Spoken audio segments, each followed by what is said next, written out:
Olá, seja bem-vindo, seja bem-vinda. Vamos começar mais um Gravata Amarela Podcast. Afrouxa sua gravata, real ou imaginária, que o papo aqui hoje vai ser muito bom. Hoje eu recebo um amigo de muito tempo já, que me ajudou pra caramba na minha carreira, em todos os negócios que eu fiz e que eu admiro a beça, tenho um carinho absurdo. Wagner Siqueira, administrador. Obrigado, Wagner. Olha, é Você um ter prazer topado enorme o estar aqui com convite. você, Ricardo. Você que ficou tanto tempo no Maranhão antes, né? E agora está Verdade. aqui de volta ao Rio, portanto, mas continua no Maranhão também e no Brasil. E no Você atua no Brasil, o Brasil Brasil tá no inteiro. meu coração, o Nordeste Exato, então nem se exato. fala. É verdade. Wagner, a gente te chamei para a gente bater um papo sobre os efeitos da guerra da Ucrânia na administração e na economia. A gente sabe ao longo da história aí que a guerra causa efeitos positivos, mas muitos efeitos negativos para a nossa profissão de administrador, para a área de administração e para a economia. Vamos bater um papo sobre isso. O que você pensa a respeito disso tudo? É preciso que a gente localize de pronto, né, Ricardo, que a economia da Rússia é uma potência nuclear, militar, portanto, e na área econômica vinculada a óleo e gás. Mas ela é uma economia do tamanho do Brasil, quer dizer, a Rússia é a 11ª economia do mundo hoje e a brasileira é a 12ª. Portanto, a primeira repercussão que a gente precisa ter isso é porque quando a gente pensa na Rússia, a gente pensa que ela é uma potência. Não. A primeira potência são os 10 maiores países, onde a Rússia já não está. A Rússia é do tamanho do Brasil, praticamente. Então, as repercussões... Não que o Brasil seja pequeno, né, doutor? Não é que o Brasil seja pequeno, mas o Brasil já foi a 6ª economia do mundo e hoje é a 12ª, a Rússia é a 11ª. Mas ela é uma potência militar, nuclear, né? Muito grande. Muito grande, e uma potência também na área de óleo e gás. À medida em que a crise, essa guerra avança, ela entrou, a Rússia, acho que houve uma falha enorme de inteligência russa. Eles pensavam que iam tomar a Ucrânia em 2, 3 dias no máximo de guerra, que os tanques russos seriam recebidos com aplausos, com bandeiras e com muita festa. E eles quebraram a cara, quer dizer, aqueles que informaram ao Putin as circunstâncias da recepção do povo ucraniano em relação à guerra erraram muito. É um erro que vai ser analisado muito em termos de gestão. Porque o que é a guerra? A guerra é a administração da violência. Tá certo? Não, né? Então não há dúvida que a guerra é a administração da violência. Como é que esse processo logístico se deu? Então a gente vê um mês de guerra. Falhou a inteligência também. Falou a inteligência gravemente, né? E também como está falhando a logística. O que acontece depois desse mês? As sanções que estão sendo impostas, que são muito mais fortes do que foram durante a guerra da Ucrânia, da invasão da Crimeia em 2014, houve sanções também, só que eles tiraram de letra aquilo em 2014. O que me parece é que o Putin fez o dever de casa. Vamos fazer uma comparação com o Brasil. O Brasil entuba na terra, na plataforma continental, gás de um volume enorme na nossa plataforma continental. Ao mesmo tempo, importamos gás da Bolívia. Se nós estivéssemos economicamente explorando o gás que nós entubamos na plataforma, lá na terra debaixo do mar, nós estaríamos completamente super desenvolvido em termos do gás. O gás tão importante, inclusive, para os fertilizantes, para a produção de fertilizantes. Então, a Rússia fez o dever de casa. Ela sabia que tinha óleo, ela explorou o gás, ela explorou o petróleo, um dos maiores exportadores do mundo em petróleo e gás, e nós ficamos para trás. Por outro lado, com essas sanções, a economia russa, ninguém está falando, mas mais de 200 mil russos já deixaram a Rússia nas últimas 3 semanas. As pessoas não estão falando. Então, o que é que sai? A inteligência, muitas vezes, né? Que tem dificuldades de emprego ou sente que as circunstâncias não são boas, portanto, estão saindo da Rússia. Então, me parece que o efeito na gestão do Putin, o que ele produziu em 20 anos, e é elogiável o trabalho que ele fez de construção, de tornar a Rússia na grande potência nessa área, né? Independente também, né? Independente. Em termos de recursos, né? Agora, à medida que reduz a exportação, ele vai perder todos os ganhos que ele teve nesses últimos 15 anos, nos próximos anos. Porque essas sanções continuando, eles vão ter dificuldades como estão tendo. É porque é um namoro, né? Vai levar anos para esse namoro voltar a aquecer, né? Vai levar Tem muito anos. divórcio aí acontecendo. Agora, por outro lado, os Estados Unidos, historicamente, as pessoas não estão enfatizando esse detalhe. A esquerda, no sentido da esquerda, no Brasil e no mundo todo, ela só se junta na cadeia. Tá certo? Ela está sempre discutindo. Quando ela vai presa, ela faz a autocrítica. Aí tem o processo crítico. Eu buguei aqui para buscar na memória, mas é verdade. É sempre assim. Você veja, PC do B, PC não sei o quê, PC bis. E os russos e os chineses sempre foram adversários muito fortes, até porque eram dois países comunistas.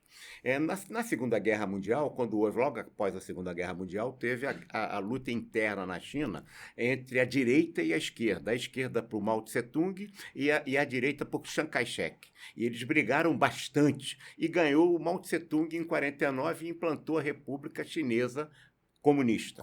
E o Chiang Kai-shek foi para a Ilha de Formosa. O que é a Ilha de Formosa? A Ilha de Formosa é o Taiwan. Aquilo sempre foi chinês, mas num acordo, e eles se aproximaram dos Estados Unidos. Mais fortemente, quando houve um movimento espetacular de geopolítica, como Kissinger levou em 1971 levou o Nixon para ir conversar com o Mao Tse-tung. Ele foi em 72, o Kissinger em 71, e eles fizeram um enorme acordo. Então, uma aliança natural para, ao mesmo tempo em que eles estavam afastando a China da Rússia, eles estavam trazendo a China para a relação com os Estados Unidos. É claro que o Kissinger e o Nixon estavam pensando no enorme mercado para os produtos americanos que seriam ali, porque a China era um país que estava passando fome. Sim, mas tinha um grande conhecimento tecnológico. Eles não tinham ainda. A China não. A China era um país de fome, que passava fome. E aí morre o Mao Tse-tung, vem a Camarilha dos Quatro. A camarilha, eles vinham da Revolução Industrial e da Revolução Cultural e do um passo para frente. Estavam em dificuldades e uma das razões pelas quais os chineses comem muitos bichos até hoje, porque eles passavam fome. É o que tinha. É o que tinha. E aí, um camarada chamado Deng Xiaoping, que não é comentado hoje, que foi o que substituiu, depois da Camarilha dos Quatro, a política na China.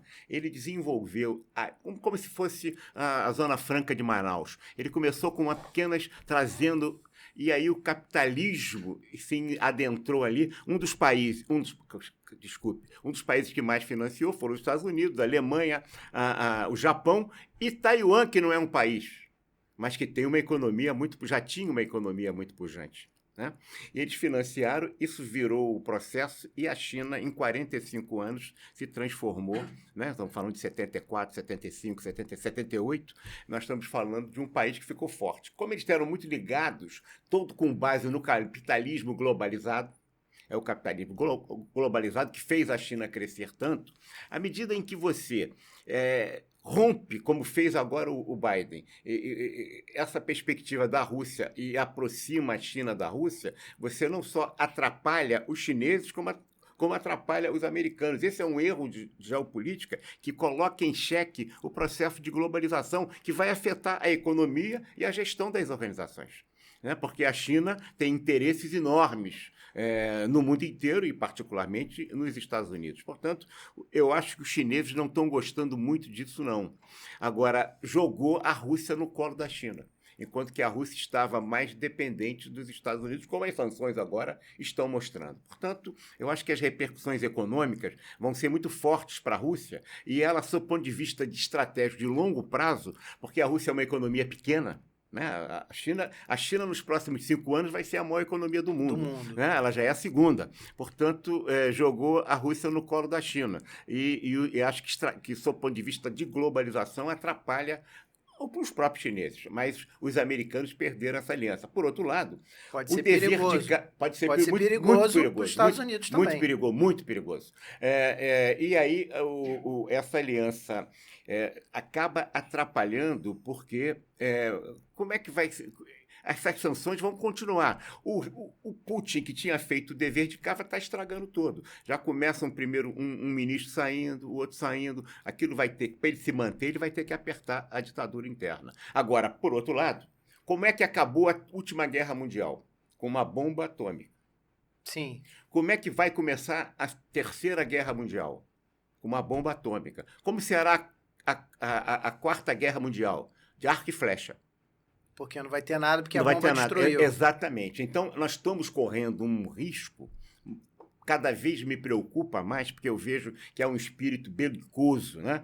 Nos países da OTAN, mesmo no Biden, dos Estados Unidos, de cada vez escalar esse processo de guerra. E quando você acua um rato, e acho que o Putin é um rato, efetivamente, um rato moral, em todos os aspectos, né? Um psicopata, um tirano, um rato. Quando você acua o rato no sentido figurado, não coitado do ratinho. Ele né? ataca. Mas quando ele te ataca. Então, se ele não tem nada, ele tem 6.000 bombas, ele vai. Aí já se começa a se falar dos dois lados de bomba nuclear tática. Bomba nuclear tática é tão pequenininha que uma bombinha destrói Kiev inteiro. Quer dizer, então, veja, e se fizer uma bombinha aqui, vai ter outra bombinha aqui, e nós vamos acabar na terceira guerra. Destrói na explosão, mas os efeitos da bomba ao longo do tempo vai destruir. Isso não é possível. Isso não é possível. Quer dizer, então nós estamos correndo um risco desnecessário, porque os dois lados estão escalando o processo de guerra. Por exemplo, não dá, neste momento, a curto prazo, de colocar a Ucrânia, não dava antes como não dá agora é muito pior,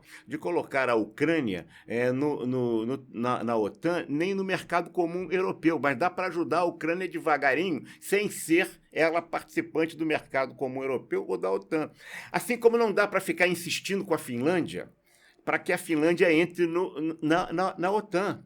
Veja bem, as pessoas talvez não saibam, Ricardo, que a Finlândia só existe como país a partir de 1917. As pessoas pensam que a Finlândia tem séculos. Não, a Finlândia foi, ao longo de sua história, dominada pelos alemães e depois por russos. Na Segunda Guerra Mundial, a Finlândia lutou contra os russos. Por quê?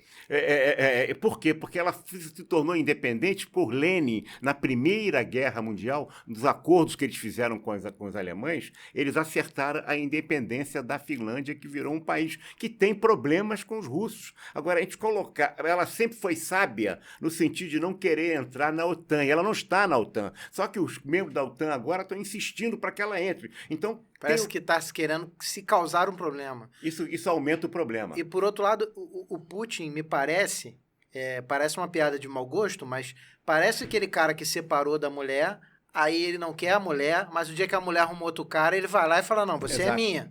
Que é o que ele fez com a Ucrânia. Ele acha que a Ucrânia é dele, tava lá, mas agora que alguém aproximou, de repente esse alguém vai tomar conta, então eu vou brigar, eu vou tomar.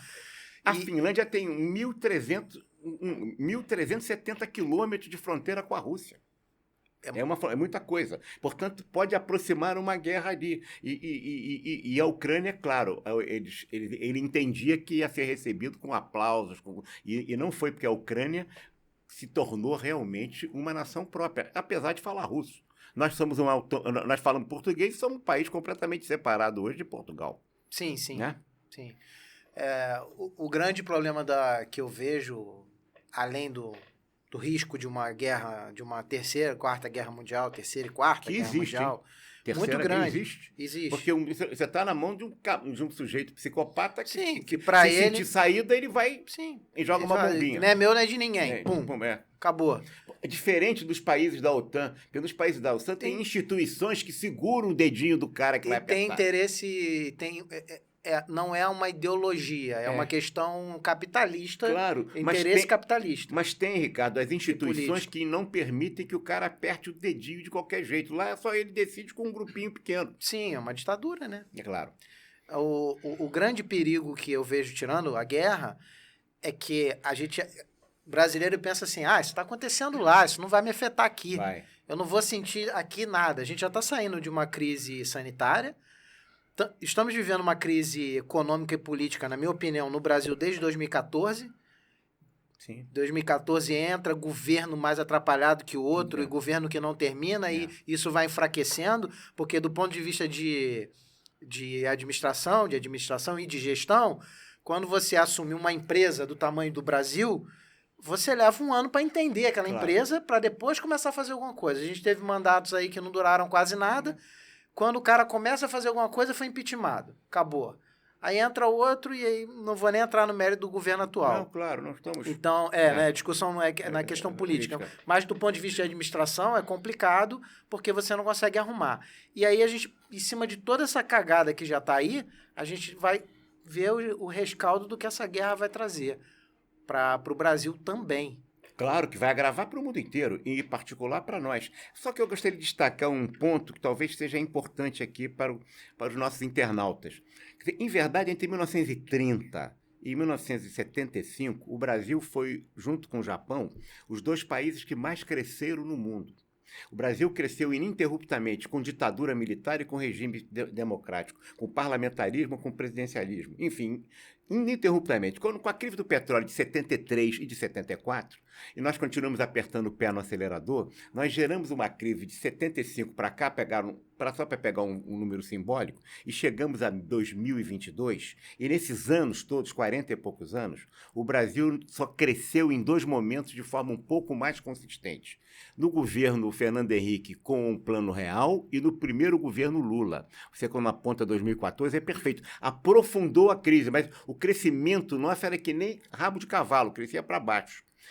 Portanto, o Brasil está sem crescer consistentemente nesse período todo. Portanto, saímos da sexta economia, estamos hoje na 12ª. É complicado. Tivemos um desenvolvimento enorme no agronegócio, mas, por outro lado, nos desindustrializamos.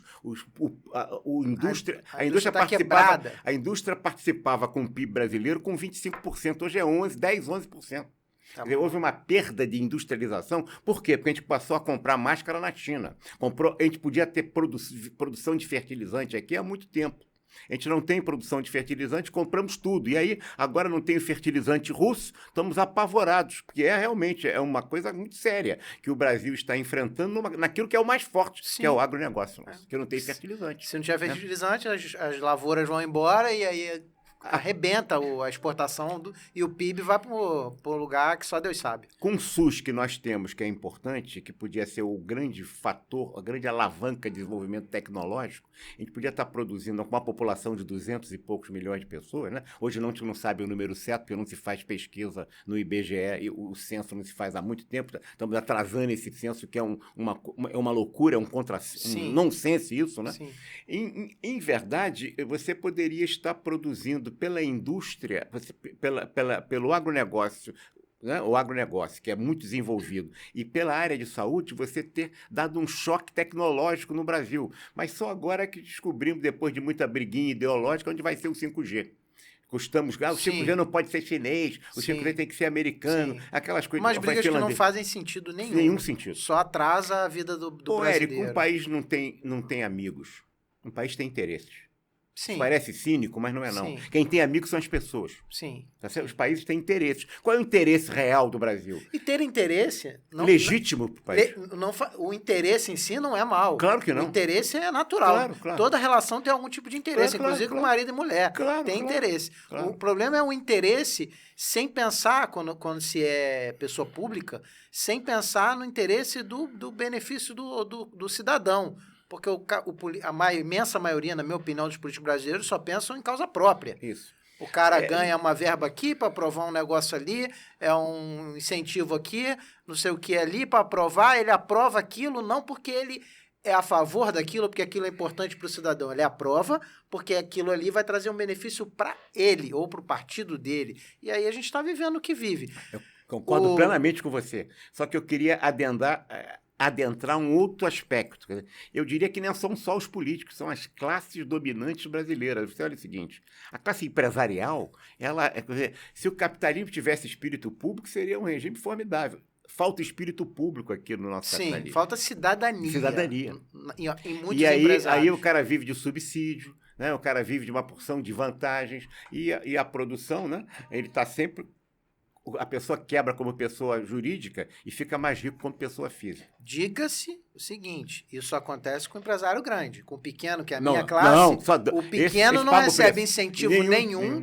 Se você estiver quebrando, ninguém socorre para você não demitir. Verdade. Então, com justiça, atabalhoado ou não, justiça seja feita, durante a pandemia o Bolsonaro conseguiu, não sei se foi ele, se a ideia foi dele, ou deixou de ser, ele fez um incentivo para custear metade dos salários, ou cancelar contrato, que eu, como pequeno empresário, foi benéfico para mim, foi benéfico para muita gente, sim. A que custo é outra história, com que verba é outra história, se esse dinheiro existia ou foi fabricado, é outra história, não está aqui. Quem mais brigou com isso foi a Câmara, né?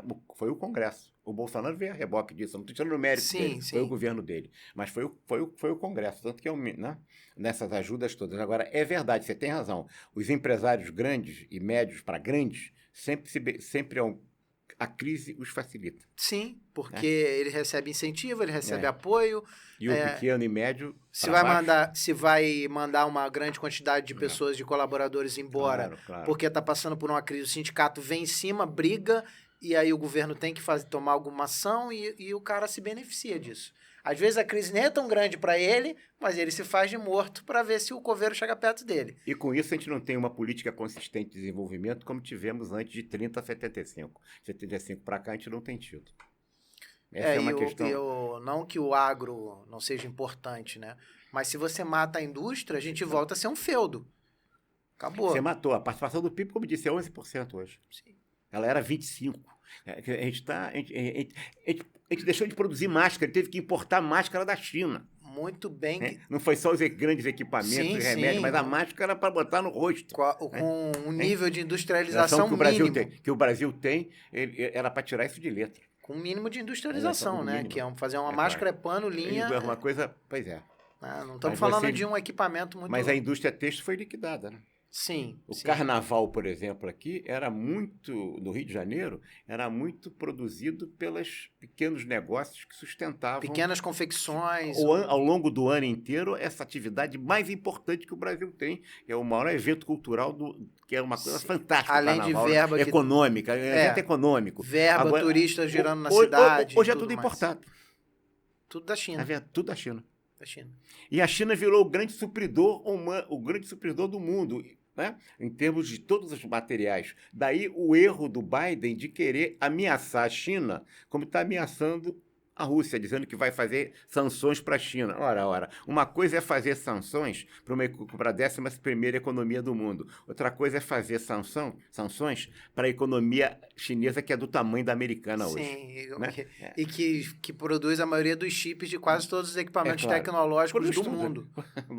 O que não está na China está na Coreia. Está na Coreia. Então é complicado. É complicado. Outro fato, você falou de indústria, Brasil, né? Em 60 era maior do que a Coreia. Coreia do Sul que nós estamos falando, sim, né? Sim. A economia brasileira era maior em 60 do que a Coreia do Sul. Era maior do que a da China. O Brasil tem coisas maravilhosas, como um exemplo, muito mal atendido às vezes e tal, mas o SUS... como ele foi organizado, a concepção, a forma de sistema único de saúde é um exemplo a ser seguido no mundo, tá? É um evento, em verdade, é um aprimoramento do sistema de saúde inglês. Sim. Que é geral, que é melhor do que o inglês hoje. Mas a maioria dos países não tem nada parecido. Nada. Não, claro que não. Não estou dizendo que é bom, que é perfeito. Parecido é só o inglês que da onde nós nos inspiramos. Nós espelhamos e melhoramos o sistema. Em verdade, com uma população 4 vezes maior, né? Aí temos o sistema bancário brasileiro. É muito bom, o sistema financeiro é muito bom. Então o Brasil, essa coisa de só falar mal do Brasil também não. O Brasil tem coisas muito boas. Mas voltando no papo da indústria, lembrando que quando o Fernando Henrique assumiu, a indústria também quase quebrou, né?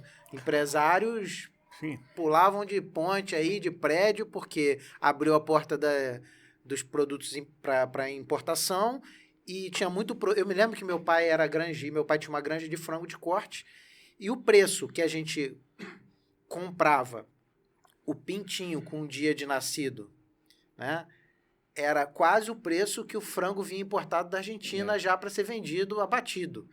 Então, quebrou a indústria de frango. Eu me lembro que o Fernando Henrique se orgulhava de dizer que o brasileiro passou a comer frango e ter dentadura naquela época. Mas ele matou Mas ele matou essa indústria inteira. Então, assim, foi um mal necessário? Foi um mal necessário, mas muita gente quebrou. O problema é que agora eu não vejo nenhum mal necessário, eu só vejo o mal. Eu não estou vendo a indústria conseguindo se recuperar, nem vejo o porquê disso. Lá foi para estancar uma hiperinflação, que a gente está vendo voltar agora. E com a guerra pode... Digamos que não venha uma terceira guerra e acabe tudo. Claro, esse é o cenário mais mais desastroso de todos, Sim, né? mas o cenário, os efeitos econômicos e na administração dessa guerra que está lá longe, Claro, para a gente vai ser muito muito grande, forte. muito forte. A minha preocupação com uma terceira guerra é porque eu vejo a escalada cada vez mais no discurso e nas ações de lado a lado, dos russos e do grupo da OTAN com os Estados Unidos.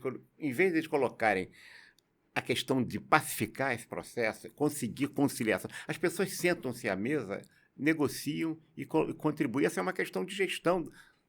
É a administração da violência, e não estão sabendo fazer, porque parece que querem escalar. Estão botando mais fogo, né, na fogueira. Estão botando mais fogo. Agora mesmo, quer dizer, então... É porque tem muito interesse também, porque a indústria, a indústria bélica armamentista gera uma fortuna de grana. Então, é aquela história, né? O ser humano está doente do caráter e aí acontece esse tipo de coisa. Essa questão da Rússia, a primeira capital da Rússia ainda antes, lá na época do Ivan o Terrível, 1200, a capital da Rússia era Kiev. Então tem todo um processo histórico que faz com que o nosso Putin, né, esse sujeito que realmente é um sujeito detestável, ele acha que aquilo pertence à Rússia, e que Lenin, ele, inclusive no primeiro discurso, ele falou muito mal do Lenin. Por quê? Porque o Lenin, quando assumiu o governo, porque a Revolução Russa, ela começou com os com o social-democrata em fevereiro, com Kerensky, que depois o czar, e assumiu o governo. O que o Lenin fez foi fazer um golpe dentro do golpe. Ele era social-democrata, o Kerensky foi derrubado pelo Lenin, que era comunista mesmo. O Kerensky não era, ele era um social-democrata. E ele fez uma aliança com a Alemanha, que era para poder... Eles estavam na guerra contra a Alemanha, né? Então eles fizeram os acordos e o Lenin criou União da República Socialistas Soviéticas. Ele abriu os países da cortina de ferro, né? E concedeu a plena democracia à Finlândia. Daí que nasceu a Finlândia, em 1917. Esse é um dado interessante, né? Porque a Finlândia é anti-Rússia, sempre foi, porque ela foi oprimida pela Rússia no tempo do czar durante muito tempo, desde o Napoleão. Antes, até Napoleão, a Finlândia pertencia aos alemães. Caramba. Aos franceses e aos alemães, exatamente aos alemães. Assim como aconteceu na Segunda Guerra, trouxe um avanço de tecnologia muito grande. Inclusive, os grandes engenheiros da Segunda Guerra foram os caras que viraram os grandes administradores de empresas americanas e trouxeram vários processos e tecnologias. A bomba atômica é um exemplo disso. Exatamente. Você acredita que esse novo cenário de guerra pode trazer avanços tecnológicos e estratégicos administrativos? Eu acho que sim. Acho que não é algo que seja descoberto. Já estão experimentando determinadas armas e foguetes, etc., que pela primeira vez estão sendo aplicadas em situação real. Tá certo? Então, essa aplicação O que me surpreende é Israel não ter ajudado a Ucrânia no famoso Domo, que é a rede de proteção de foguetes que Israel tem, que é uma maravilha. Se tivesse colocado Israel, essas circunstâncias na Ucrânia, estava defendendo muito dos foguetes que estão matando... Não estão nem matando tanta gente. Uma pessoa é demais. Mas se você olhar bem, o número de mortos civis até agora não é tão grande, porque eles estão tentando... Os ataques são cirúrgicos. São cirúrgicos.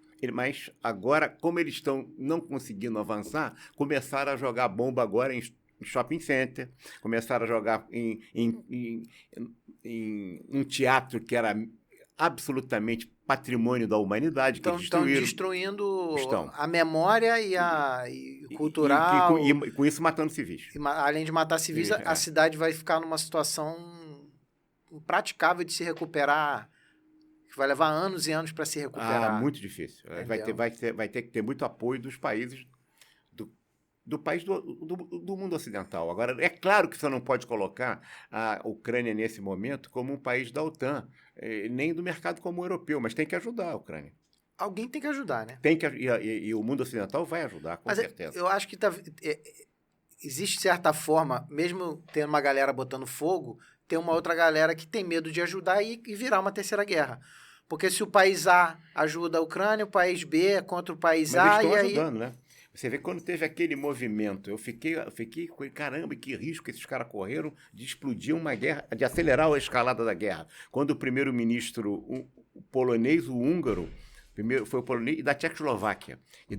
Não foi o húngaro, foi da Tchecoslováquia, o polonês e o ministro da Eslovênia. Pegaram um trem e trem anda no escuro, porque não pode ter nenhuma luz para não sofrer. Eles foram lá em Kiev e tiraram fotografia e conversaram e deram uma demonstração simbólica importante de apoio. Mas imagina se aquele trem fosse atacado.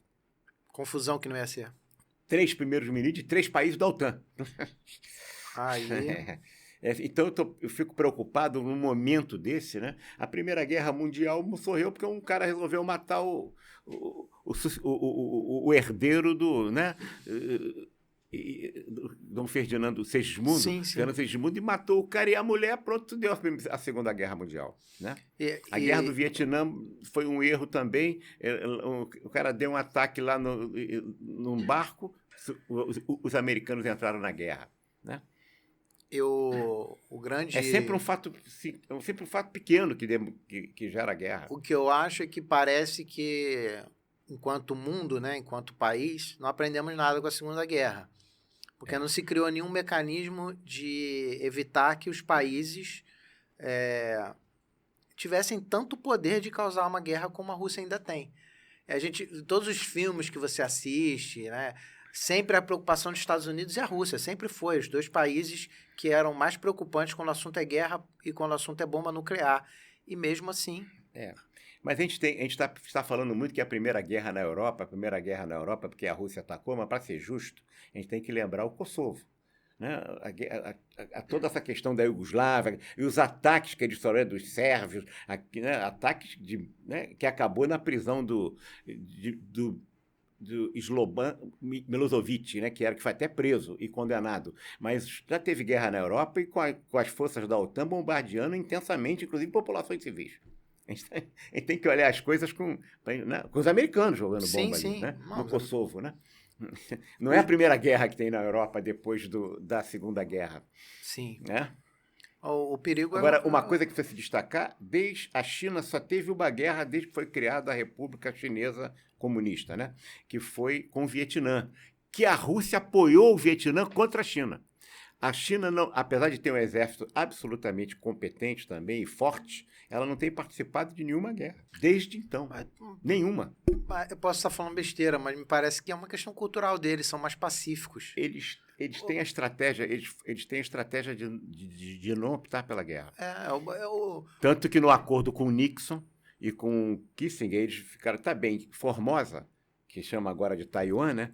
Fica, mas isso é da China.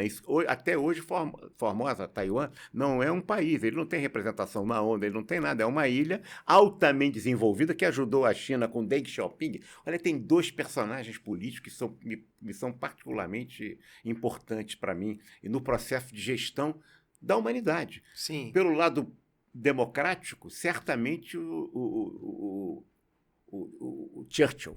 E pelo lado da área comunista, são os 2 personagens do século XX, Deng Xiaoping, que não é falado aqui, que fez todo o avanço da passagem chinesa de um país que passava fome em 71, 72, 73, para a segunda economia. Isso na história da humanidade não tem tamanha velocidade de desenvolvimento. Eles estão hoje como já o 2º país do mundo. E tiraram mais de quase 1 bilhão de pessoas da fome. E um país continental, né? Então, Deng Xiaoping é uma pessoa que o brasileiro... Como é que um sujeito que foi jogado pelo Mao Tse-tung de um andar e machucou, que o filho dele foi jogado e ficou paraplégico, o filho do Deng Xiaoping se recuperou dentro do partido e fez essa mudança. E ele próprio, apesar de ser autodirigente, foi trabalhar numa indústria de trator por causa da Revolução Cultural.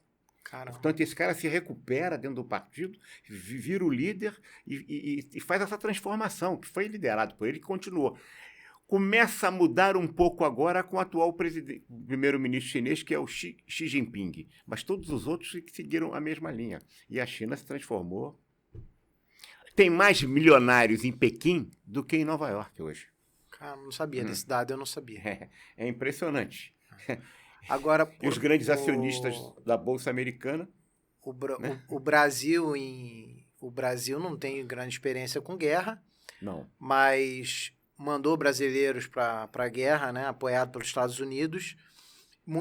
Na época, muitos escravos e pessoas muito pobres e tal. E algumas das favelas ou das comunidades do Rio de Janeiro nasceram de uma promessa de que quando eles voltassem da guerra, eles ganhariam moradia. É. E aí, quando chegaram, não tinha onde ficar, não tinha moradia, fizeram os barracos de lona no Morro do Castelo. Porque o povo sabe que não queria pegar doença, que em parte de cima tinha sol, que não iam ficar. Isso. Né? Aí conseguiu-se os barracos para eles lá até se resolver as moradias, que nunca aconteceu. E aí nascem as comunidades cariocas, né? Em verdade, nós entramos mais recentemente no processo histórico, você se refere ao tempo mais longínquo, mas não muito, da né? primeira. Da primeira, né? Mas, em verdade, o Brasil entrou em 65 apoiando os americanos em São Domingos. Sim. Né? Nós tivemos tropa de combate mesmo, sim. Né? E também mas quando eu digo apoiado pelos Estados Unidos, porque a gente não tinha condições financeiras nem armamentistas para estar na guerra. Nem na segunda. Nem na segunda, nem na primeira. Na primeira, a gente não tinha roupa para o frio rigoroso da Europa e foi cedido pelo exército. E muitos brasileiros que lutaram na guerra e hoje os ex-pracinhas, os que ainda estão vivos, que não têm perna, muitos não foi bomba, foi gangrena. Por causa de falta de calçado, para o inverno o pé gangrenava. E nós morremos 416 soldados, e a gente pensar que em Leningrado morreram 200 mil russos, a gente está na Batalha de Stalingrado, né, que hoje é Stalingrado, mas a Batalha de Leningrado, que é exatamente, né, a região ali perto da Finlândia. É impressionante. E a Finlândia brigou ali a favor dos nazistas. Estava contra os russos. Sim. Sempre contra os russos. Sempre, porque ela tem realmente uma resistência cultural muito forte pelo tipo de opressão que eles sofreram durante muito tempo. É lamentável que a gente esteja vivendo isso aí novamente. Agora, e com isso eu não tiro os méritos e o reconhecimento fantástico que a gente tem de um país que de 17 para cá é uma economia social-democrata que faz uma educações melhores do mundo, né? que se orientou muito também a Finlândia na área de educação por Singapura. Fato é que a população e o povo, nem sempre o cara que está gerindo o país, que é o caso do Putin, representa o que o povo pensa. Mas é preciso se reconhecer que ele tem muita popularidade lá. Essa questão...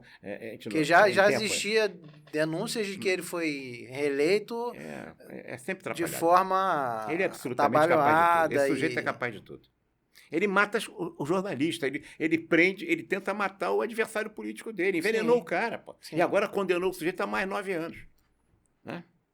Mas você, ao mesmo tempo, tem a menina que vai para trás, correndo um risco enorme, sendo funcionária da TV, e aparece contra a guerra e cria foge e ainda deixa o marido numa situação difícil, porque o marido é funcionário lá também da própria emissora estatal russa. Sim. A imprensa não tem nada de livre lá, aquilo não é uma ditadura, né? Não. Social-democracia. Não é, não. Aquilo lá é uma ditadura. O Putin é um cara de direita, né? Claramente de direita. O Putin não é cara de esquerda. Ele era um agente da KGB, torturador, agente, né? Não tem nada de esquerda esse cara. Guerra está no sangue dele também, né? Ele gosta da guerra. Está. Vamos falar de Brasil um pouquinho? Sim. Você falou de esquerda no começo. Sim. A esquerda só se junta na cadeia? Isso. E no Brasil também, Brasil exterior também, assim. Sim, mas eu sempre tive a sensação, e muito leigo de política, e eu não gosto muito de política, principalmente a partidária, a esquerda no Brasil me parece que ela não existe. A esquerda no Brasil é quem não está no governo. Se a direita está no governo, a esquerda é esquerda. Se a esquerda está no governo, a direita vira esquerda. É a opinião que eu sempre tive de Brasil. A ideologia de esquerda, socialista e tudo mais, para mim não existe no Brasil mais. Veja, o que acontece hoje é que o pensamento de esquerda no Brasil, que sempre foi muito centrado, primeiro, voltando mais atrás, pela ideia marxista, leninista, depois stalinista, quando houve o Khrushchev denunciou todas as arbitrariedades produzidas pelo Stalin, né? As viúvas de Stalin ficaram muito revoltadas e você dividiu muito. Você teve a linha albanesa, você teve a linha chinesa e tem a linha russa. Isso foi ainda ligada à linha ideológica de Marx no século passado. Quer dizer, se o Marx ressuscitasse hoje, ele pensaria absolutamente diferente desses conceitos que ele expôs lá, porque ele analisou um capitalismo que era um capitalismo primitivo. As respostas capitalistas ao problema de luta de classes, no mundo das organizações, com Taylor, Fayol, né, com Ford, você foi ajustando e continua ajustando. Agora mesmo, o capitalismo está desenvolvendo a ideia da ESG. Né? A ESG é ambiente, governança, né, a sustentabilidade, etc. Isso é uma resposta capitalista ao problema de classe. E a esquerda no mundo, e particularmente no Brasil, a gente é sempre retardatário, ela não se baseia mais naqueles fundamentos de Marx, ela está indo para a linha identitária. Então, a questão do racismo, da mulher, da questão do homossexual... Virou uma bandeira da esquerda. Virou uma bandeira da esquerda. Tá certo? Como, em verdade, essa deve ser uma bandeira tanto da direita quanto da esquerda, Sim. dos liberais, tá certo? Porque você colocar, acabar com o preconceito, a pior coisa que o preconceito faz com uma pessoa é fazê-la ser exatamente igual ao que o preconceito diz que ela é. Portanto, essa não é uma bandeira exclusiva da esquerda, essa é uma bandeira do liberal também. O liberal, sim, que a gente rotula como direita, né? Ele também tem essa perspectiva, que por ser liberal, ele aceita as relações que são efetivamente de igualdade. Portanto, as desigualdades brasileiras produzidas pelo preconceito foi assumida pela esquerda e o marxismo antigo está sendo relegado no mundo... Relegado não, está sendo abandonado naturalmente porque ele escreveu por uma outra época. Né? As relações do operário, do trabalhador, da mulher que não tinha nenhum direito, que foi tão bem diagnosticado por Marx, hoje isso mudou bastante. Não quer dizer que não haja exploração ainda do trabalho e a precarização do trabalho, mas as condições de trabalho são muito diferentes. Você explorava o trabalho da criança. Né? Sim. As crianças, isso que ele descreveu. Hoje isso mudou. Então, a esquerda brasileira vai muito para a questão identitária, que é importantíssima. Só que isso não é uma bandeira apenas da esquerda. Os liberais têm que defender isso também. Isso é uma defesa da cidadania. Da cidadania, isso que eu ia falar, a questão de cidadania, não tem nada a ver com esquerda, mas parece que a bandeira virou isso aí. Exato. E que a outra coisa que eu percebo também é que está muito exacerbada. A direita está muito para a direita e a esquerda está muito para a esquerda. Ou é um centro puro, não tem mais uma esquerda mais para o centro, direita. Mas quando você, Ricardo, você extrema demais essas duas posições, elas vão pro infinito. E no infinito elas vão se aproximando. Estou falando a esquerda radical e a direita radical. Sim. E vira uma ferradura. Se você olhar o discurso da extrema esquerda e da extrema direita, está muito parecido.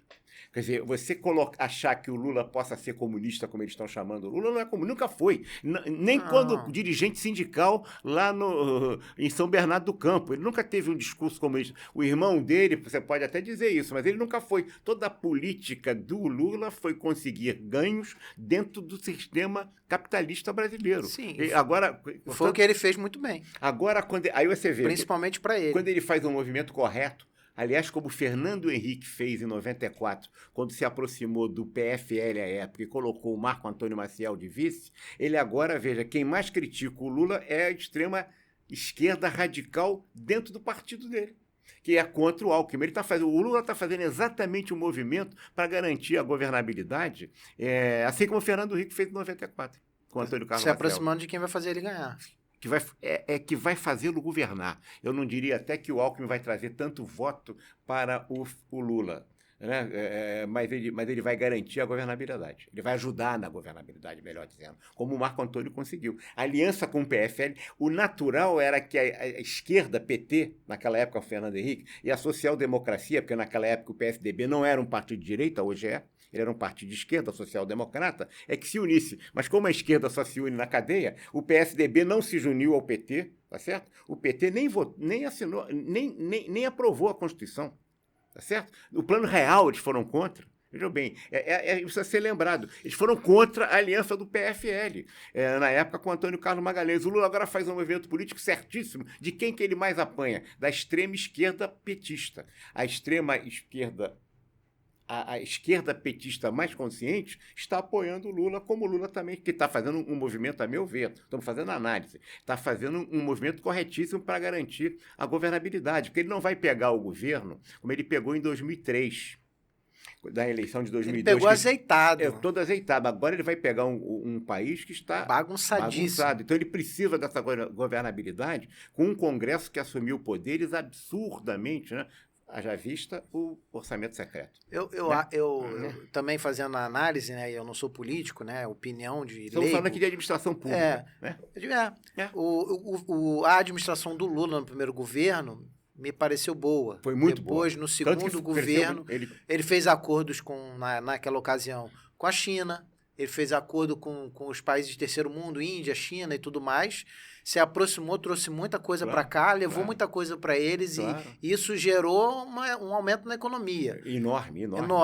Fez um bom governo. Eu não sei se o que ele não fez de bom no primeiro descortinou no segundo, ou se no segundo a coisa perdeu o rumo. O Lula fez uma questão fundamental. O camarada tinha sido eleito deputado federal, o Henrique Meirelles. E ele colocou o Henrique Meirelles no Banco Central. Isso é uma... Claro, o cara tinha sido presidente do Banco Mundial, do Banco Morgan, né? Era o Morgan Bank. O Henrique Meirelles era o presidente de um banco internacional mundial e colocou ele no Banco Central. Ele tinha sido eleito por Goiás como deputado federal pelo PSDB. E as pessoas esquecem isso.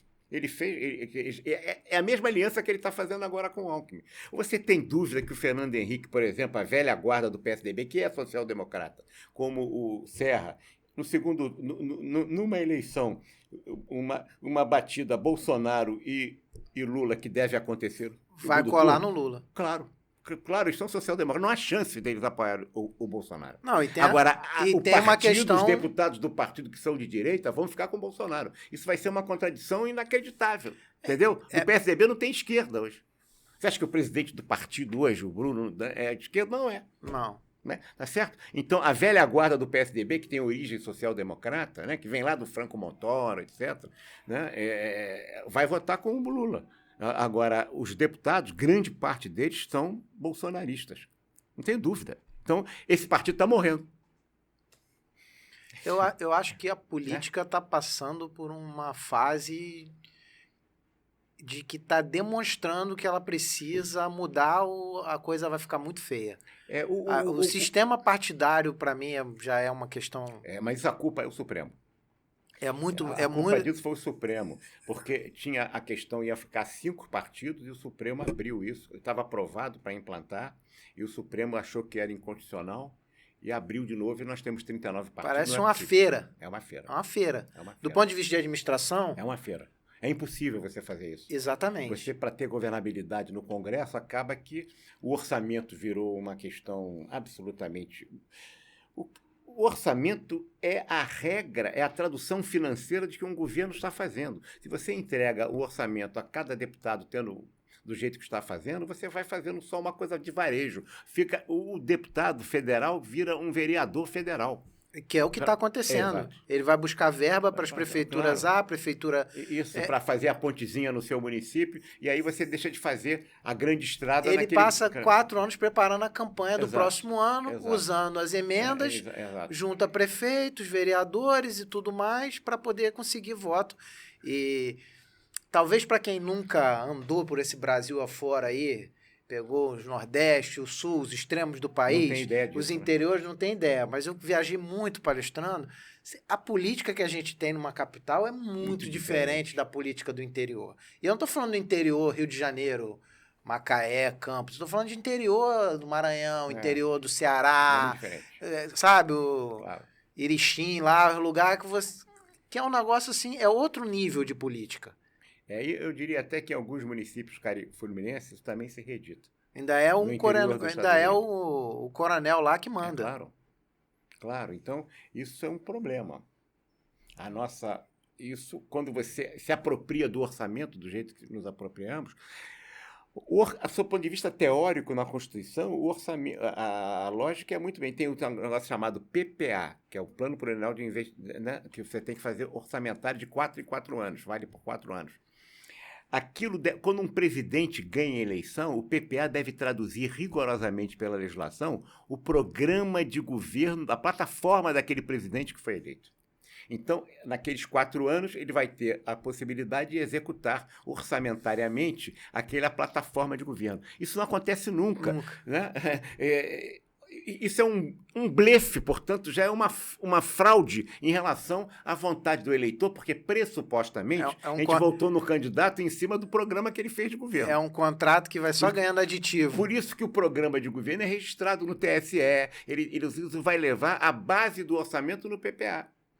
Aí tem, anualmente, a Lei de Diretriz Orçamentária, que é a lei anualmente para você. Em função do PPA, em cada ano você vai fazendo as diretrizes para formular o que se chama LOA, que é o Lei Orçamentária Anual, que é votado depois. Né? Então, isso deve traduzir o PPA. Ninguém considera o PPA... faz a Lei de Diretriz Orçamentária como uma lei posterior, revoga anterior. Os camaradas chega aqui na LOA, que é a lei orçamentária do ano seguinte, né? Você revoga tudo que estava aqui e faz tudo que você quer de novo. Então, você tem uma burla do processo e o orçamento, né, acaba sendo menoscabado, esculhambado, destruído, e aí vira moeda de troca de interesses. O senhor tocou num ponto importante, que a gente está falando de gestão, né, de administração. O grande problema é que muitos políticos, eles não têm conhecimento de administrar um orçamento, administrar o seu gabinete, e não se assessora bem também, distribui cargos. Verdade. Isso é outra perversão. Uma coisa, muito quando o senhor era presidente do CRA, eu me lembro que era uma das brigas, eram que os hospitais tivessem gestores formados em administração, e acabasse com o hospital gerenciado por político ou por médico. Isso. Tá? Porque a falta de conhecimento de administração e de gestão causa determinados problemas. Não é que uma pessoa que não estudou administração não possa administrar a sua própria empresa, não possa administrar alguma coisa, mesmo não sendo administrador. Ela vai gerir aquele negócio ali, o comércio dele e tal. Mas quando você parte para um nível institucional, público, você está lidando com o dinheiro do público, a responsabilidade é outra. Claro. Então, deveria-se ter algum mecanismo, e aí... As observações que você faz me voltam ao processo histórico. A Assembleia Legislativa aqui na cidade, ali na Praça 15, ali foi o Congresso Nacional, era a Câmara Federal, e ali se reuniu o Congresso Nacional. A gente fez ali 2 constituições, tá certo? A Constituição de 37 e a Constituição de 46, né? Só tinha gabinete o presidente da Câmara, do Congresso, o secretário-geral, porque administrava a casa, né? E tinha também gabinete o presidente da Comissão de Justiça, o presidente da Comissão de Orçamento, o líder da maioria e o líder da minoria. 6 gabinetes. Nenhum deputado tinha gabinete. Agora é uma festa. Agora, aí, portanto, se ele não tinha gabinete, ele não tinha cargos. Só esses 6 tinham cargos, porque eram os gestores do processo. A gente foi criando confusão e hoje isso a rachadinha virou uma prática. Uma praga, né? É uma prática. Uma prática absolutamente. Que qualquer, pelo menos os cariocas, eu que sou carioca, vou falar pelos cariocas, sabem que isso acontece, ó. É claro. Só não jogam pra frente, mas que todo mundo sabe. Isso foi se agravando, mas hoje é complicado. Que compra... É uma praga. Nego compra voto também. Claro. São coisas que... Esse negócio do rachadinha virou uma praga generalizada. Sim. Né? É a velha política que foi desmascarada. Ou seja, eu estou falando que numa casa que fez 2 constituições e que ninguém tinha gabinete, só 6. Sim. Por exemplo, o presidente Juscelino era deputado federal, ele ficava aqui, nós estamos aqui na região do Catete, ele ficava aqui no Hotel Regina. O gabinete dele era no Hotel Regina. Do outro lado da rua aqui. Do outro lado da rua. Ele morava aqui, pegava bonde, no que não tinha carro, pegava bonde para ir para a Câmara. O Juscelino Kubitschek depois virou presidente. Se inchou demais a... O Sarney era no Hotel Serrador. Morava no Hotel Serrador.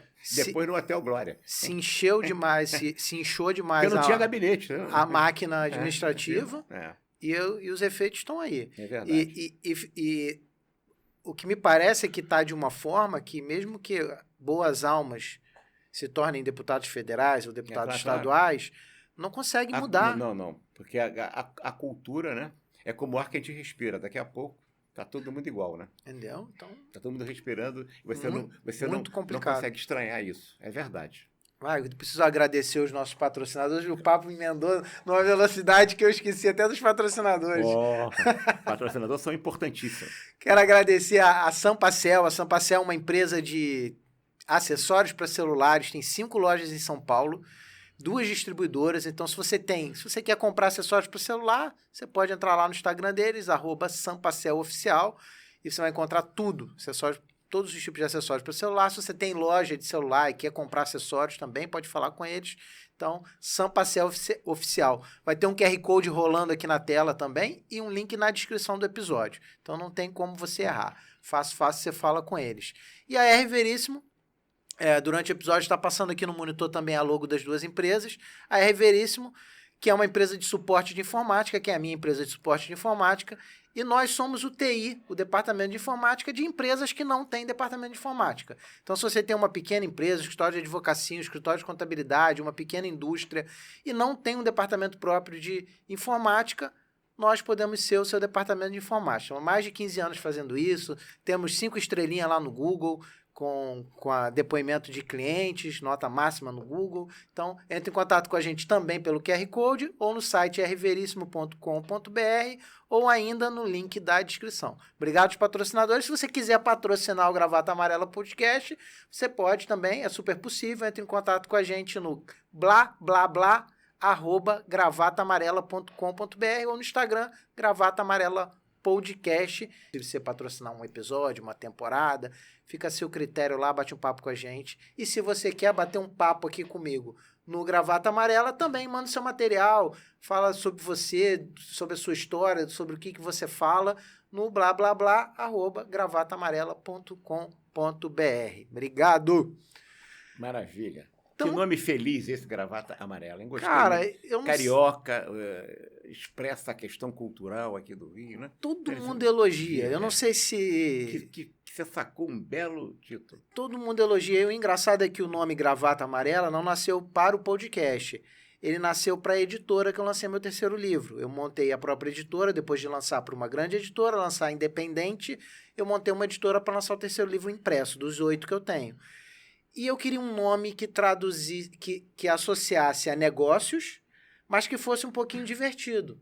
E aí, nesse processo criativo, nasceu o Gravata Amarela. Maravilha, parabéns pelo título. E aí, quando fez o podcast, mandei para o meu amigo, que é um publicitário, para ele me ajudar a escolher um nome, e a gente não conseguia chegar no nome.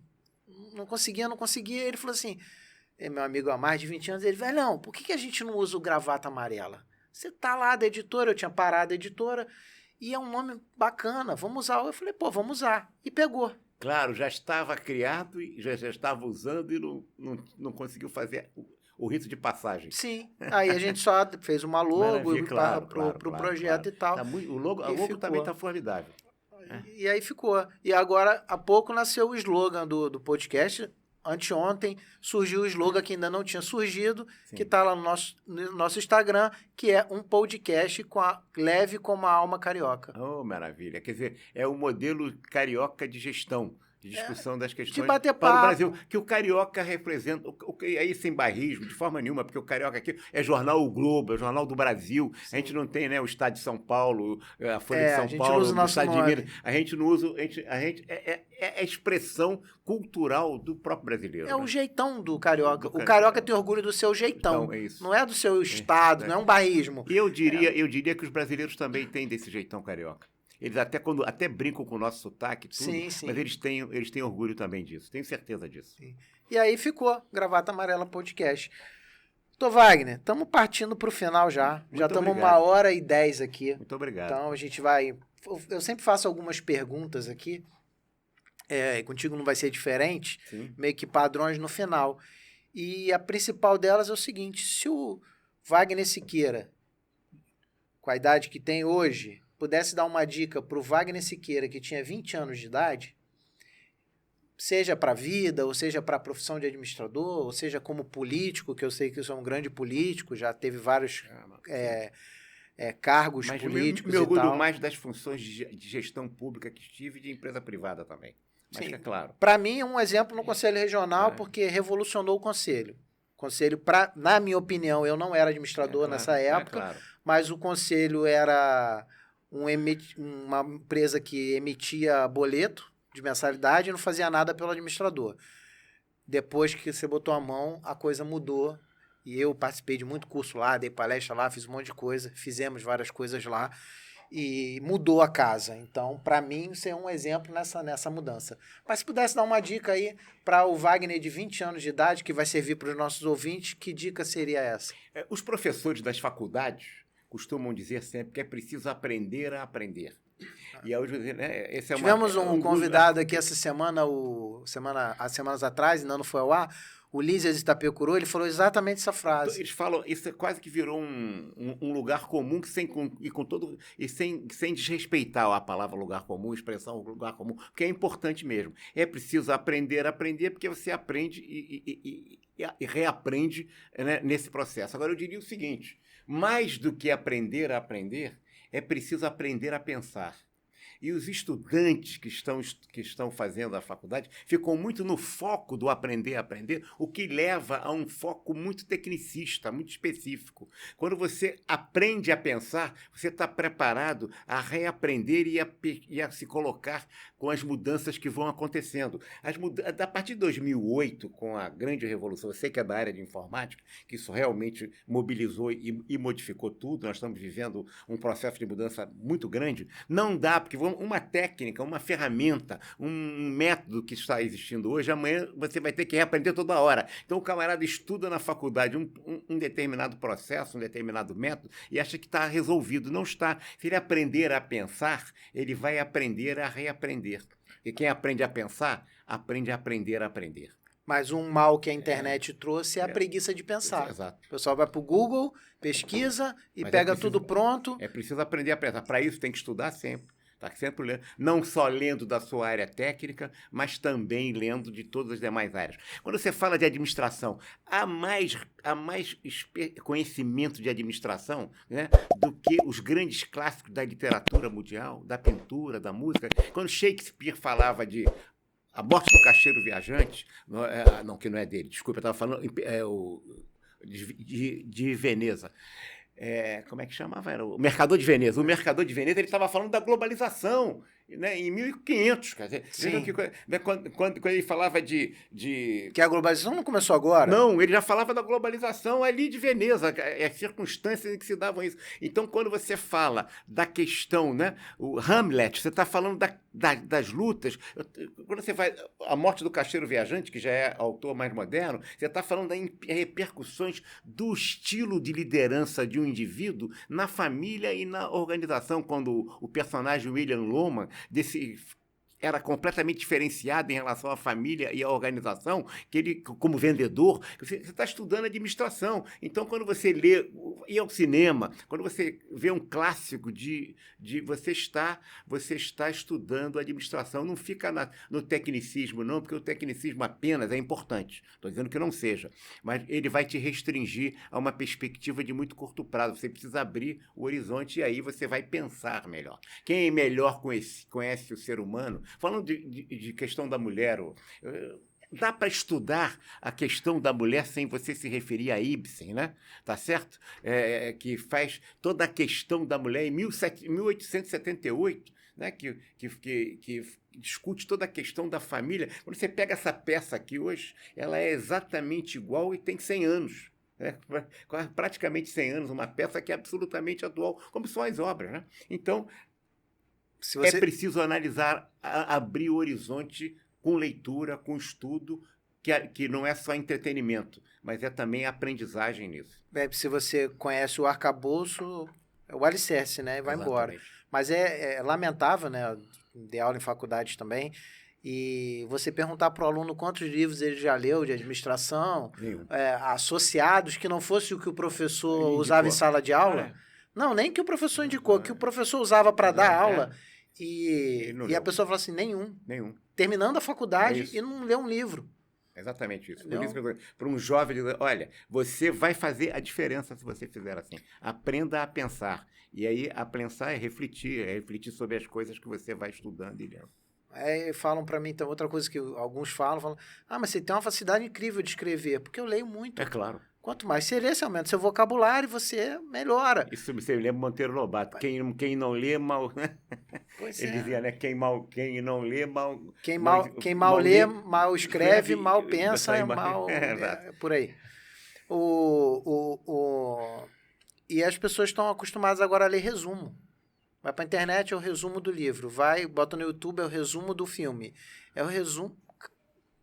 Você tem que ler tudo para entender o contexto todo. Exato. E aí você vai melhorar.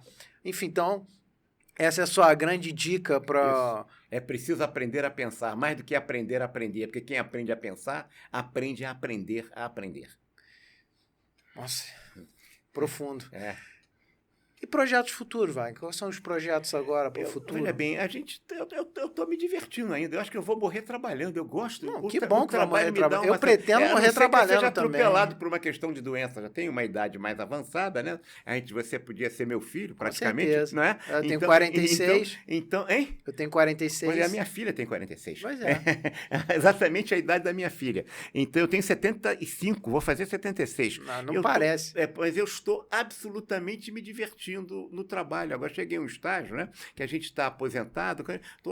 Hoje estou na assessoria do secretário de Fazenda do Estado do Rio de Janeiro e essa atividade profissional, ela me gratifica, porque eu vou lendo, estou estudando, estou fazendo live, enfim, produzindo livro. Fiz o último livro meu, foi o ano passado, agora em outubro do ano passado, que foi Estratégia de Intervenção em Consultoria de Organização pela Amazon, seguindo o seu conselho. Você que me orientou como é que fazia. Quer dizer, o velhinho aqui foi buscar, né, a orientação técnica. Liguei para ele e falei, como é que eu faço isso? E aí ele me explicou, eu fui lá e consegui fazer o livro. Mas eu estou só devolvendo tanta coisa que você já fez por mim. Inclusive, esse livro aqui, que é o meu primeiro livro que eu lancei, é prefaciado pelo Wagner. Tá aqui, esse aqui eu trouxe para ele. É verdade. Foi ele que me deu? Esse aqui é seu. Bom, foi eu que prefaciei. Ele que prefaciou esse livro para mim lá. Ele pensa que vai escapar daqui de uma dedicatória, não vai não. É o primeiro livro. Muito obrigado. E eu queria aproveitar esse momento para agradecer publicamente. Nunca tive a oportunidade de agradecer. Quando eu era estudante, muito sem grana, muito quebrado, e foi assim que eu conheci o Wagner. Eu fui um evento gratuito na FGV, Botafogo, naquela época que tu vai sem o dinheiro para nem fazer um lanche, você vai só com a grana da passagem, e o Conselho Regional tinha recém-lançado, acho que o jornal, acho que era um jornal, era algo parecido e podia se associar como estudante. E custava, sei lá, R$20 por mês para assinar, para receber o jornal, fazer parte do clube do administrador, e eu não tinha essa grana. E eu escrevi um e-mail pro Wagner, falando que eu queria muito, não tinha dinheiro, e assim, ele patrocinou lá o meu cadastro como estudante no conselho. Lá, e uma pessoa que já estava lá dando palestra e tudo mais, e se preocupar com um estudantezinho lá de Magé, lá da roça, lá, que veio para cá e dar esse apoio, e assim foi, me apoiou com isso. Depois, quando eu montei a minha empresa, eu fui lá no CRA pedir ajuda a ele. Ele conseguiu para eu divulgar a empresa no banco de empresas do conselho, me ajudou. Quando eu lancei o livro, ele prefaciou. Claro. E em vários momentos da minha trajetória, sempre tem um dedo, um apoio do Wagner Siqueira. Então, muito obrigado aqui cara, publicamente. Muito obrigado pela sua gentileza. E sempre vai estar na minha memória e na minha memória afetiva aí, o carinho, o respeito por você sempre. Cara. Muito obrigado. Obrigado por você ter vindo aqui. Quer deixar uma mensagem final para as pessoas? Isso, vocês continuem seguindo cada vez mais o Ricardo Veríssimo. Nada. Ele não é só... Ele já tem um enorme trabalho realizado, está realizando agora e vai continuar. E o livro está na Amazon? Está na Amazon. Quem quiser comprar o livro do Wagner, lá na Amazon, pesquisa Wagner Siqueira, vai achar os livros lá. Eu tenho um que é sobre... Eu tenho 2 livros lá hoje. Eu tenho um muito crítico, as organizações são morais? É uma pergunta. Esse eu não li. Porque eu faço um livro crítico, ora eu faço um livro mais técnico. Esse de estratégia de intervenção e consultoria é técnico apenas. Eu tenho sobre controle, que é seu, avaliação sobre de desempenho? Avaliação de desempenho, que minha esposa usou na monografia. Que legal, que coisa boa. Presenteei ela e ela usou na monografia quando ela se formou de administração. Ela também é formada em administração. Eu faço assim, ora um livro crítico, ora um livro... Técnico. Seitas organizacionais é um livro bem crítico, mostrando que as organizações muitas vezes se transformam em seitas. né? As organizações são morais no questionamento das organizações em relação aos padrões que elas utilizam, né? E agora foi esse de consultoria. Tem uma meia dúzia de livros assim. Consultoria tem poucos livros pouco. mais práticos. Esse meu é bem prático. Ensinando porque ele trata o dia a dia do consultor. Ele trata das estratégias de intervenção que o consultor deve usar em consultoria, que variam, são muitas estratégias. O consultor tende a repetir sempre a mesma estratégia, mas nem sempre isso é a necessidade do cliente. Quando eu dei aula lá no Maranhão, numa faculdade lá que não existe mais, chamava UVA, Universidade Vale do Acaraú, que era chancelado, certificado pela uma faculdade estadual do Ceará. E eles me deram uma matéria que era consultoria de RH. E eu deparei com pouquíssimo material sobre consultoria. Tanto que a minha aula eu montei em cima da experiência que eu tinha como auditor, quando eu trabalhei em auditoria, e que eu acabava fazendo um pouco de consultoria também. E eu acabei montando a minha aula em cima disso, porque não tinha tanto material em português sobre consultoria. Então, e continua sem existir.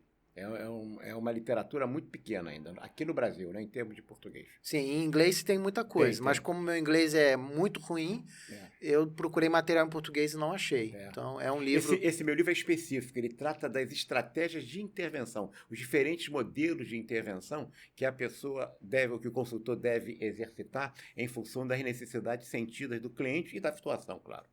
Muito bom, muito bom. Então, fica a dica aí para os ouvintes. Obrigado você que assistiu, obrigado, Wagner. Muito obrigado. Obrigado por você estar aqui, foi um prazer te receber. Obrigado você que assistiu o Gravata Amarela até aqui. Se você curtiu, dá aquele likezinho aí no YouTube. Se você está pelas plataformas de áudio, Spotify, Deezer, compartilha também, compartilha com seus amigos, convida as pessoas, comenta aqui embaixo, manda dúvidas para o Wagner, eu vou encaminhar para ele, eu vou responder algumas também. Então, participe, ajude. O projeto é feito com carinho enorme, dá um trabalho imenso fazer isso aqui. Vocês não têm noção de como dá trabalho aqui. Por trás das câmeras é um trabalho imenso, mas eu faço com carinho absurdo. Procuro trazer sempre informação de alta qualidade para vocês. Então me ajuda compartilhando. Sem vocês não dá para fazer o projeto. É feito para vocês. Obrigado, fiquem com Deus e até o próximo Gravata Amarela Podcast.